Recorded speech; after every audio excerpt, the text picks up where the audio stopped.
숫자 8에 대해서 하도록 하겠습니다. 지금 계속 성경에 나타나는 숫자 하고 있죠. 몇 주 남지 않았는데요. 가능하면 좀 빨리 끝내고 내년부터는 기초 성경 공부를 다시 좀 하려고 합니다. 구원으로부터 시작해서 다시 좀 다루려고 하니까요. 여러분 그렇게 알아두시고, 어차피 이번 주하고 다음 주에 우리가 성경 공부하면 1월 1일 날은 김요한 목사님 오셔서 말씀 선포해서 그날은 좀 건너뛰고 1월 둘째 주부터 할 수 있으면 하는데, 뭐 이게 이제 끝나는 거니까요. 예. 계획은 그렇습니다. 8을 좀 살펴보겠습니다. 8이라는 숫자, 8이라는 숫자는 새로운 시작의 숫자라고 할 수 있습니다. 하나님께서 7로 운영을 하시죠. 그래서 제 8일째 한다면 새로운 어떤 것들이 시작되는 그런 부분들을 성경에선 말씀하고 있습니다. 예수님께서는 새로운 날인 일요일은 일월화수목금토 해서 토요일로 안식일이 끝나죠. 안식일이 끝나고 다시 일요일이라는 이 일요일 부활하셨죠. 그래서 그리스도인들의 모임은 주의 첫날이라고 할 수 있는 이 일요일날 모이고 있는 것이죠. 성경의 주의 첫날과 연관해서 사도행전 20장 8절 한번 보시겠습니다.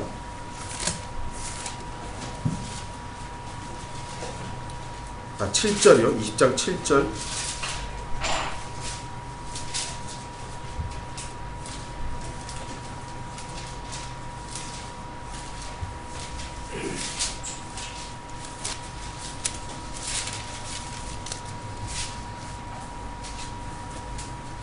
그 주의 첫날 제자들이 빵을 떼고자 함께 모였을 때 바울이 그들에게 설교하되 다음날 떠날 준비를 하고 한밤중까지 설교를 계속하더라. 이 주의 첫날 제자들이 빵을 떼고자, 이 빵 뗀다라는 것은 뭐 여러 가지 얘기가 있습니다만 그냥 식사의 의미도 있고 이거는 만찬을 의미하기도 하는 부분이 있습니다. 그러니까 초대교회에서 빵을 뗀다라는 것은 만찬을 통해서 함께 식사한다라는 의미가 있었거든요. 그래서 여기서 빵을 뗀다라는 것은 단순하게 밥만 먹는 그런 의미가 아니라 함께 만찬을 했다라는 것으로 볼 수 있어요. 그래서 이 어떤 교회들은 매 주마다 이렇게 만찬을 하는 경우도 있습니다. 그런데 이제 이것이 너무 형식화되고 의식화되는 것들이 있기 때문에 저희들은 뭐 그렇게까지 매주 하지는 않습니다만 이 빵을 떼는 것에 대한 해석이 조금씩 다르기 때문에 그냥 이것이 식사로 볼 것이냐, 아까 말했던 대로 빵을 뗀다는 게 만찬이냐, 만찬이면 여기서 빵만 떼는 게 아니라 잔도 나눠서 해야 된다는 게 함께 나와야 될 거잖아요. 그런데 그게 배제된 것을 보면 식사의 의미가 더 크지 않을까, 이렇게 보는 겁니다. 어쨌든 여기 주의 첫날 이렇게 모이고 있죠. 유대인들은 안식일에 모였지만 드디어 여기 지금 그리스도인들의 모임인 트로아라는 지역에서는 주의 첫날 모이고 있습니다. 고린도전서 16장 2절 보겠습니다.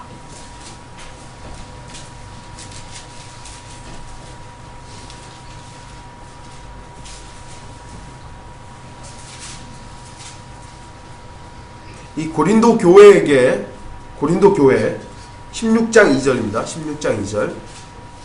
고린도라는 이방 도시죠. 이방 도시에 있는 성도들에게 이렇게 편지를 하죠. 매주 첫날에 너희 각자가 하나님께서 번성케 하신 대로 따로 저축하여 두어서 내가 갈 때에는 모금하는 일이 없게 하라 그랬습니다.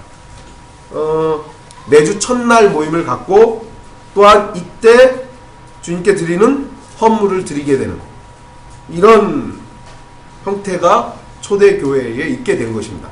그러니까 유대인들의 모임은 안식일이었지만 이제 이방교회로 넘어가면서 이제 매주 첫날 일요일날 모이는 이 모임의 형태가 형성된 것이죠.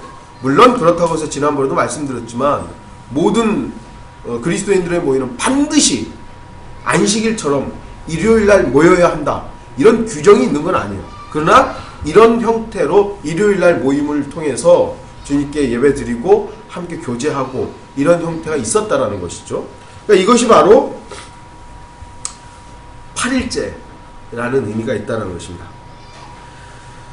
우리 그리스도인들은 바로 예수 그리스도께서 부활하신 그날을 기념해서 주의 첫날인 일요일 8번째 날에 모여서 빵을 떼는 것이죠. 구약시대 율법에 의하면 할례를 며칠째 하죠? 8일째 하는 것입니다. 8일날. 네, 그래서 이런 것을 이 할례를 우리 그리스도인들에게 영적으로 적용했을 때는 육체의 몸을 벗고 하나님과의 언약을 내가 이제 주님께로 옮겨집니다라는 것들을 이렇게 예표적으로 육신의 일들이 끊어지는 것들을 예표로 보여준다고 할 수 있는 것이죠. 이것 때문에 이제 유아세례가 이 할례가 있었잖아요. 구약에.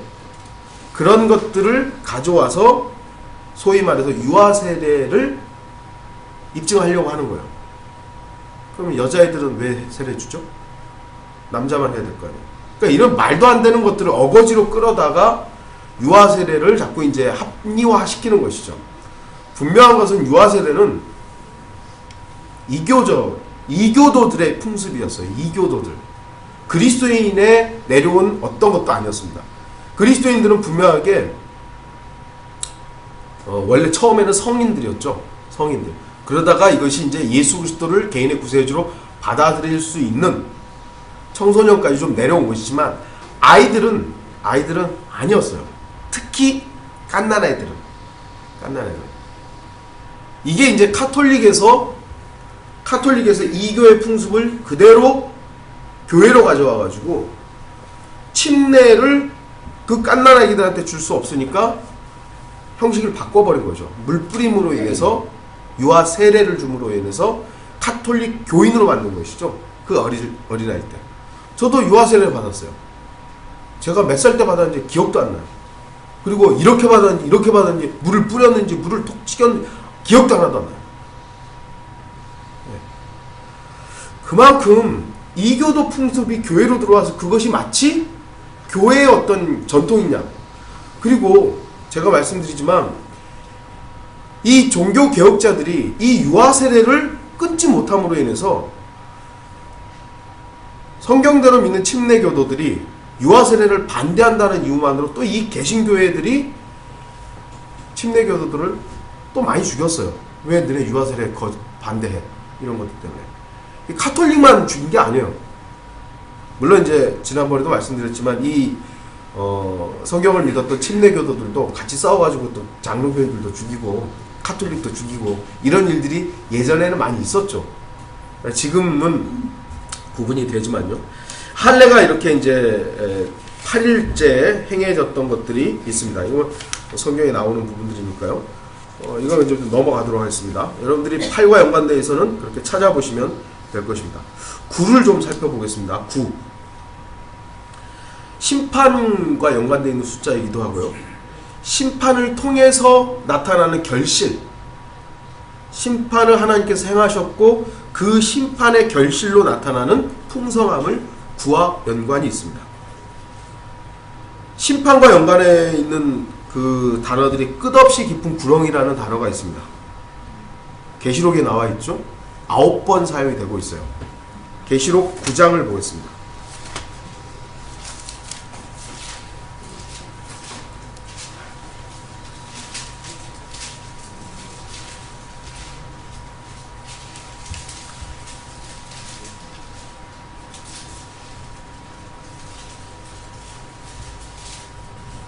이제 여러분 피트라는 이 단어인데요. 끝없이 깊은 구렁이라는 단어를 지금 말씀하고 있는 것이죠. 구렁. 1절을 보시면 다섯째 천사가 나팔을 불 때 내가 보니 하늘에서 별 하나가 땅에 떨어지는데 그가 끝없이 깊은 구렁, 이 구렁의 열쇠를 받더라. 그가 끝없이 깊은 구렁을 여니 큰 용광로 연기 같은 연기가 구렁에서 올라오는데 해와 공기가 그 구렁의 연기로 말미암아 어두워지더라. 이렇게 해서 지금 사용되고 있고요. 11절에서도 끝없이 깊은 구렁의 천사요 이렇게 돼 있죠. 11장 7절 8절 이 11장 7절 8절 또 그들이 자기들의 증거를 마칠 때쯤에 끝없이 깊은 구렁에서 올라오는 짐승이 그들과 전쟁을 하여 그들을 이기고 또 죽이리라. 그리하여 그들의 죽은 몸들이 큰 도성의 길거리에 놓이리니 그곳을 영적으로는 소돔과 이집트라고 부르며 우리 주께서 십자가에 못 박히신 곳이라. 예. 그리고 20장에서도 1절과 요건 뭐 그냥 3절에 이렇게 9번에 걸쳐서 이렇게 끝없이 깊은 구렁, 하나님의 심판의 결과인 구렁이라는 단어가 사용되고 있다는 것이죠. 9장 2절에 3번이 이렇게 사용되고 있어요. 그래서 9번이 쭉 나오는 거고요. 우리가 창세기를 공부하면서 좀 봤었지만 하나님께서 결실로서 9라는 숫자를 또 사용한다는 거죠. 그래서 아브라함이 100세 때 자식을 낳았잖아요. 그러면은 사라가 몇 살 때 임신했다 그랬죠? 90세 때 임신하고, 그러면은 아브라함은 99세 때 임신이 된 어떤 형태의 100살 때 낳은 거죠. 9라는 숫자가 이렇게 결실을 의미하기도 합니다. 그리고 마태복음 27장 45절에 46절 보시면 제6시에서 제9시까지 어둠이 온 땅을 덮었더니 제9시경에 예수께서 큰 음성으로 소리질러 말씀하시기를 엘리 엘리 라마 사박타니 하시니 이는 나의 하나님 나의 하나님 어찌하여 나를 버리셨나이까라는 말이라. 제9시에 주님께서는 숨을 거두셨죠. 9이라는 숫자, 지금으로 보면은 오후 3시경입니다. 지금 우리의 시간으로 보면 오후 3시지만 유대인들의 시간 개념으로는 제9시라는 것이죠. 숫자 9은 심판, 특히 하나님의 심판과 관련이 있습니다. 하지만 9은 3의 제곱이고 3은 특별한 수일 뿐만 아니라 하나님의 완전 수이기도 하죠. 따라서 이 수가 하나님의 일에서 최후 결말을 나타내는 부분도 있음을 우리가 알 수 있습니다. 또한 아까도 말씀드렸듯이 이게 계속 좀 짬뽕돼서 하지만 성령의 열매가 몇 가지로 나타나죠? 9가지죠. 그런데 그거는 한 열매죠. 하나죠. 물론 9개로 지칭되지만 그것은 분명히 한 성령의 열매입니다. 여기서 만약에 하나가 결여가 된다면 성령의 열매라고 할 수 없어요. 제가 그리고 계속 강조했지만 이 성령의 열매는 누가 맺는 거라고 그랬죠? 성령님이 맺는 거지 내가 맺는 게 아니죠. 어리석은 사람들이 이걸 맺으려고 아주 부단히 노력을 하죠. 근데 이거를 정말 우리가 인간의 노력으로 맺을 수가 없어요. 비슷하게 흉내는 내죠. 그 흉내 내다 보니까 자기가 하나님이 돼요. 말은 그렇게 하지 않지만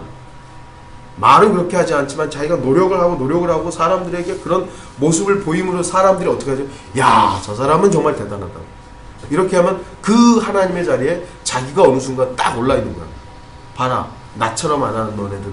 이렇게 되는 거죠. 아주 이 성령의 열매가 육신의 열매와는 분명히 구분되죠. 육신의 열매는 내 육신으로 맺는 것이지만 성령의 열매는 내 안에 계신 성령이 맺는 것입니다. 그것이 내 안에서 맺히는 것이 밖으로 나타나는 현상은 있지만 그것이 내 열매는 아니라는 것이죠. 구원받은 사람도 어떻게 보면 육신의 열매, 이 육신의 열매는 나와는 무관할 수 있어요. 내 혼과는. 그렇잖아요. 이미 그리스도인들은 그리스도의 할례로 몸과 혼이 떨어졌기 때문에 이 육신이 맺는 열매일 뿐이지 내 혼이 그것에 대해서 영향을 받는 건 아니에요. 우리가 만약 이걸 훔쳤다고 해서 훔쳤으면 분명히 육신의 열매죠. 그렇다고 해서 이 혼이 지옥 가는 거 아니란 말이죠. 그러니까 이것도 분명히 조금 구분돼야 될 부분이 있죠. 성령의 은사도 9가지로 구분이 되어 있습니다. 고린도전서 12장을 보겠습니다.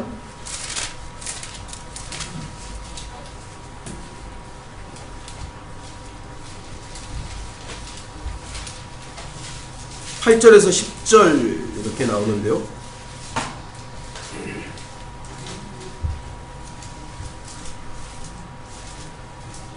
어떤 사람에게는 성령을 통하여 지혜의 말씀을 주시고 또 어떤 사람에게는 같은 성령을 따라 지식의 말씀을, 또 어떤 사람에게는 같은 성령으로 믿음을, 어떤 사람에게는 같은 성령으로 병 고치는 은사들을, 또 어떤 사람에게는 기적들을 행함을, 어떤 사람에게는 예언함을, 어떤 사람은 영들을 분별함을, 또 어떤 사람은 여러 가지 방언들을 말함을, 어떤 사람에게는 방언들을 통역함을 주시느니라. 이 전제가 뭐냐면 7절에 그러나 각 사람에게 성령의 나타나심을 주신 것은 유익을 위함이라요. 어떤 유익일까요? 누구의 유익일까요? 주님의 유익이지 우리의 유익을 위해서 주시는 거 아니에요. 어리석은 사람들이 이것을 사람의 유익을 위해서 주신다고 생각하지만 그렇지 않아요. 주님은 어떻게 보면 오직 주님만을 위해서 일하시는 분이죠. 근데 그 주님의 위하심이 우리에게 다 엄청난 혜택이 되고 엄청난 은혜가 되기 때문에 주님은 그렇게 하시는 거예요. 우리 때문에 주님이 존재하는 게 아니라 주님 때문에 우리가 존재하는 것이지, 이걸 거꾸로 자꾸 얘기하는 거죠. 여기 지금 은사들도 성령의 유익, 하나님의 유익을 위해서 성령께서 주시는 거지, 우리 보고 이거 가지고 자랑하거나 우리를 이거 가지고 뭐 평가하라고 이런 걸로 주시는 것이 아니에요. 그리고 고린도 교회라는 특수성 때문에 여기에 보면 방언이라든지 통역이라든지 기적이라든지 이런 것들이 있는 거지, 이것이 오늘날 교회에게도 똑같이 은사로 주어지는 것은 아니라는 것입니다. 그걸 구분을 못하니까 오늘날 은사주의 교회들이 이런 것들이 자기들 교회에 있다고 그렇게 자랑질을 하고 있는 것이죠. 9라는 숫자가 이렇게 되어 있습니다. 10이라는 숫자를 좀 살펴보겠습니다. 10이라는 숫자, 질서의 숫자라고도 하고요, 완료의 숫자라고도 하고요, 이방인을 나타내는 숫자이기도 하죠. 카운트다운을 하잖아요. 어디서부터 할까요? 20, 19 이렇게 안 하더라고요. 19, 8, 7 그냥 6, 5 이렇게 해도 되고 7, 6 해도 되는데 왜 10부터 할까요? 희한하죠? 뭔가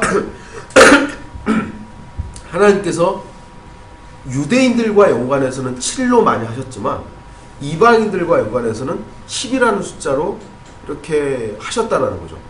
그럼에도 불구하고 달력은 7의 개념으로 계속 운영을 해요. 10으로 하면은 더 뭐라 그러죠? 그 사업자들은 더 좋잖아요. 9일 일하고 하루 쉬게 하고 9일 일하고 하루 쉬게 하면은 참 자기들한테 더 유익일 텐데 불구하고 이상하게 6일, 7일, 이제는 5일 일하고 뭐 이렇게 하지만 하나님께서 인간에게 주신 어떤 부분들이 그 안에 내면에 있는 거예요. 그러니까 자기들도 모르게 그 일들을 하나님을 부정하고 하나님을 거부함에도 불구하고 나타난 현상으로 있다라는 것이죠. 인간은 10으로 이루어진 것들이 좀 되죠. 10가지 이 손가락, 발가락 이거 하나씩 더 달리면은 되게 이상하죠. 예. 이게 하나가 없어도 또한 굉장히 좀 불편함도 있고, 제가 아는 분 중에 이제 이 발가락 이제 당뇨 때문에 엄지발가락을 이제 잘랐는데, 와, 그 엄지발가락이 사람의 이 중심을 잡게 하더라고요. 네. 그러니까 중심이 제대로 안 잡힌대요. 그러니까 지팡이를 지을 수가, 그 엄지발가락 하나 없는데. 네. 그리고 새끼발가락이 많이 없는 사람은요, 힘을 못 준대요. 다리, 또 뭐라 그럴까요? 이 다리에. 그거 필요 없는 게 없어요. 예전에는 이 꼬리뼈라 그런가요? 이게 뭐 원숭이 꼬리에서 퇴화됐다고 하는데 그거 아니라고 이제는 나타나는 거거든요. 그 맹장이라든지 이런 거 잘라내, 맹장은 필요 없다고 그래. 맹장이 얼마나 필요하고, 이 갑상선 이것도 이거 떼라고 그랬었잖아요. 근데 이게 또 얼마나 필요하고, 이게 하나님께서 필요 없는 부분이 없다라는 거죠. 인간들은 자기들의 서투른 과학으로 그가 필요 없다고 했는데 지금 이렇게 보니까 필요 있는 것들이에요, 다. 모세에게 주신 계명이 있죠. 모세에게는 왜 근데 7계명을 안 주고 10계명을 줬을까요? 참 희한하죠. 분명히 하나님께서 유대인인 모세에게 7개의 계명을 준 게 아니라 10계명을 주셨죠. 여러분들한테 말씀드렸죠. 두 개의 돌판을 주셨잖아요. 그랬을 때 전에 옛날에 이쪽에 5개, 이쪽에 5개라고 생각을 했었어요. 그거 아니라 그랬죠. 10개가 다 기록돼서, 원래는 계약서가 그렇잖아요. 딱 쓰면 한 장 넣어갖고 한 장 나갔고, 그래서 나중에 대조해서 이게 만약에 누가 고치면 이거 위법이죠. 고치면 안 되는 거예요. 똑같이 대조해서 맞으면 이게 하나예요. 그런데 만약에 5개면은 이거 합친다고 해서 무슨 효력이 있어요? 하나님께서는 두 돌판에 온전한 10개의 계명을 주신 거예요. 그리고 원래 하나님이 가지고 하나는 모세가 가져야 되는데 하나님이 이거 뭐 물질적인 거 위로 가져가면 뭐 하겠어요? 물론 하늘에 대한 물질적인 게 있지만 그러니까 모세에게 둘 다 갖게 한 거죠. 그래서 2개를 가지고 있었던 겁니다. 십계명이라는 것이 대표적인 예로서 10이라는 숫자가 사용되고 있죠. 물론 이 십계명이 우리 이방인들에게 필요한가요? 필요할까요? 10인데 10계명 지켜야 되나요? 양심의 법이라고 우리는 이제 말을 하죠. 십계명은 분명히 유대인에게 주신 것입니다. 모세, 그리고 모세가 그 산에 내려와서 너희에게 우리에게 주셨다고 분명히 말씀하셨죠. 근데 이것이 오늘날도 교회들이 십계명을 지켜야 할 하나의 법으로, 율법으로 딱 생각을 하는 거예요. 물론 우리는 그 십계명에 있는 하나님의 그 명령들, 이것을 위반하면서 살 필요는 없죠. 나 외에는 다른 신을 섬기지 말라 그러는데 나 괜찮다고, 저 안 지켜도 된다고. 그러면 살면 안 되죠. 거기에 있는 법을 우리가 존중하고 그 계명이 유대인에게도, 유대인뿐만 아니라 우리에게도 분명하게 하나의 법칙으로는 주어진 것이지만 이것이 지키면, 유대인들은 지키지 않으면 죽었잖아요. 우리는 이것을 지키지 않는다고 해서 영적으로 죽거나 실제로 죽지 않아요. 이건 차이점들이 분명히 있는 것이죠. 10이라는 숫자가 많이 성경에 등장하죠. 10부장, 100부장, 1000부장, 다 10과 연관되어 있는 숫자들이죠. 예수님께서도 비유를 들 때 10달란트, 10문화, 10으로 숫자를 했었습니다. 그리고 창세기의 18장에 아브라함은 소돔에 대해서 10명의 의인을 간구했죠. 그 부분에 제가 지난번에 설명했었으니까요. 그리고 6번에 걸쳐서 간구를 했었다. 인간의 숫자와 연관되어 있다고 그랬죠. 창세기 24장 10절 보겠습니다.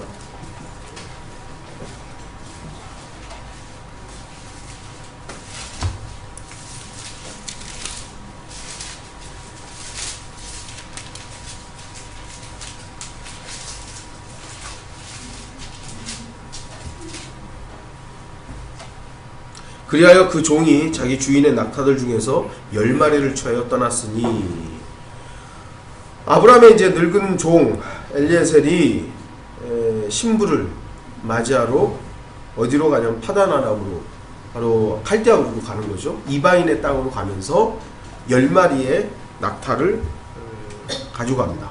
10이라는 숫자를 또 사용하고 있죠. 24장 55절 보시면 엘리에셀이 이제 이 늙은 종이 리브카를 데리고 가겠다라고 얘기를 하죠. 그때 이제 그녀의 오라비와 어미가 말하기를 소녀로 며칠, 적어도 열흘을 우리와 함께 있게 하고 그 후에 그녀가 갈 것이라 하더라. 그러니까 10이라는 숫자를 통해서 이방인들이 이렇게 많이 사용하고, 한 1년 후에 가고 뭐 한 달 후에 이런 것들이 아니라 10일 후에 가라. 근데 리브카는 그렇지 않았죠. 바로 지체하지 않고 내가 가겠다라고 얘기를 한 것입니다. 이집트에 내려졌던 재앙이 몇 가지가 있습니까? 10가지의 재앙이 공개적으로 사용됐던 것이죠. 그리고 이방인 백부장 코넬료의 구원은 사도행전 10장에서 이루어졌던 것입니다. 10이라는 숫자가 여러분들 나타날 때 항상 말씀드리지만, 숫자와 연관해서 말씀드리지만, 어떤 숫자를 우리가 공부했다고 했을 때 그 숫자가 항상 그런 것만은 아니에요. 항상 그런 것만은 아니에요. 문맥을 보고 이 적용에 있어서 이 숫자가 이방인과 연관되고 하나님께서 어떤 일들을 하시는 숫자와 연관되구나, 이런 것들을 알 수 있죠. 예수님이 어린 시절에 딱 한 번 나오죠. 몇 살 때죠? 예? 12살 때. 예.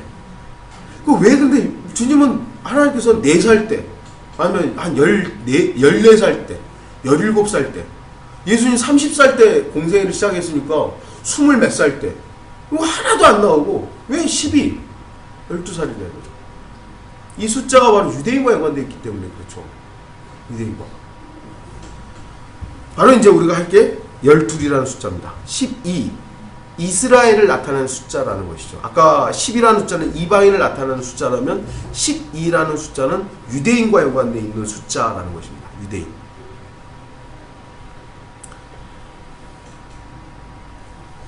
이 유대인들과 연관해서 12도 사용됐지만 우리가 창세기를 읽어보면 이스마엘도 12민족들을 이루고 있죠. 하나님께서는 이 이스마엘과 연관해서도 12라는 숫자를 사용한 걸 보면 하나님께서 그 이스마엘의 민족들을 완전히 뭐랄까요, 저주받은 민족으로 하는 것이 아니라 가능성들을 좀 하나님께서 배려하는 부분들이 분명히 있다라는 걸 볼 수 있죠. 물론 그들의 후예가 지금 완전히 아랍인들로서 이스라엘의 대적자들의 위치에 있긴 합니다만 하나님께서 그들을 아예 저주로 예정한 건 아니잖아요. 그 개인들 중에는 분명히 주님께로 돌이키는 사람들이 있을 때 주님 받아주시는 것이 그들이 이스마엘의 후예라고 해서 하나님께서 거절하는 건 아니거든요. 마찬가지로 이스라엘이라는 민족 가운데 분명히 하나님의 선택된 백성이지만 그 이스라엘 유대인이 나 하나님 몰라, 나 하나님하고 상관없어, 그럼 그 사람은 구원받을 수 없는 거예요. 그가 비록 선택된 백성이긴 하지만 이스라엘 12지파가 있죠. 예수님이 또 사도들을 몇 명을 선정하셨죠? 왜 11명 안 했을까요? 10명도 좋고 13명도 좋고 12명을 딱 했죠. 이 숫자는 12이라는 숫자는 하나님께서 이스라엘과 연관해서 그리고 유대인과 연관해서 선정하신 12명이죠. 근데 한 명이 죽었죠. 누가 죽었죠? 유다가 자살을 했어요. 그래서 한 명을 다시 뽑았죠. 사도행전 2장에 뽑았죠. 근데 야고보가 죽었어요. 목배에 죽었어요. 그럼 또 뽑아야 될 거 아니에요. 근데 안 뽑아요. 안 뽑았어요. 야고보 이후부터는 이 12명에 더 뽑지를 않아요. 그냥 사도로 부르심을 받은 사람들은 있긴 하지만 이 12사도에 더하지는 않아요. 이것이 얼마나 주님께서 유대인과 연관해서 사역을 했는가를 보여주는 거예요. 그러니까 오늘날 사도의 권위를 이어받았던 로마 가톨릭은 거짓말쟁이들이에요.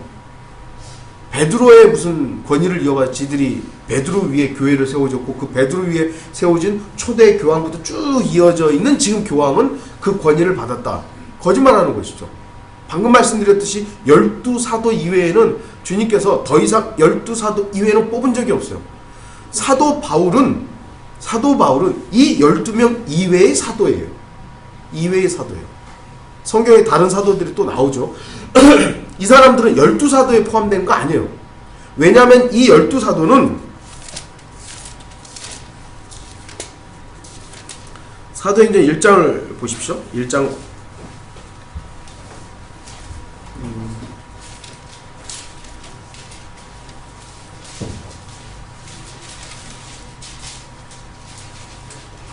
16절부터 이렇게 좀 보면요.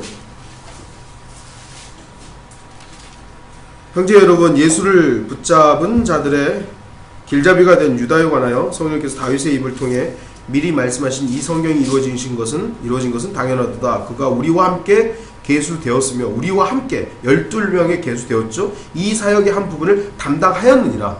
이 사역에 천국 사역이에요. 천년 왕국, 천국의 복음을 전했던 사역에 담당했던 것이죠. 그런데 죽은 거죠. 그러므로 21절 보시면 그러므로 주 예수께서 우리 가운데 출입하신 모든 기간 동안, 이게 사도의 자격이에요. 지금 어떤 사람이 사도가 될 수 있냐면 주 예수께서 우리 가운데 출입하신 모든 기간 동안 3년 반이죠. 즉 요한의 침례로부터 시작하여 우리를 떠나 들려 올라가신 날까지 줄곧 우리와 함께 더불어 지냈던 이 사람들 중에서예요. 사도의 자격이 바로 이래요. 근데 바울은 여기에 끼지 못하잖아요. 그래서 사도 바울은 사도라고 부르심을 받았고 사도로 칭해지지만 이 사도는 아닌 거예요. 이 사도는. 근데 오늘날 목사들이 자기들을 사도라고 얘기한단 말이에요. 사기꾼들이죠. 엄밀하게 따지면 모든 그리스도인이 사도예요. 주님으로부터 부르심을 받았으니까.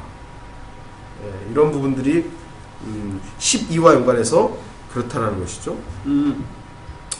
또 마가복음 5장 42절 보시면 그 소녀가 즉시 일어나 걸으니 이는 그 소녀가 12살임이더라. 그러자 사람들이 매우 놀라더라. 12살 때의 이 소녀가 또 걷게 되는 것이죠.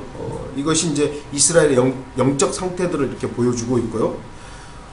그리고 계시록 12장 1절 보시면 한번 보죠. 계시록 12장 1절.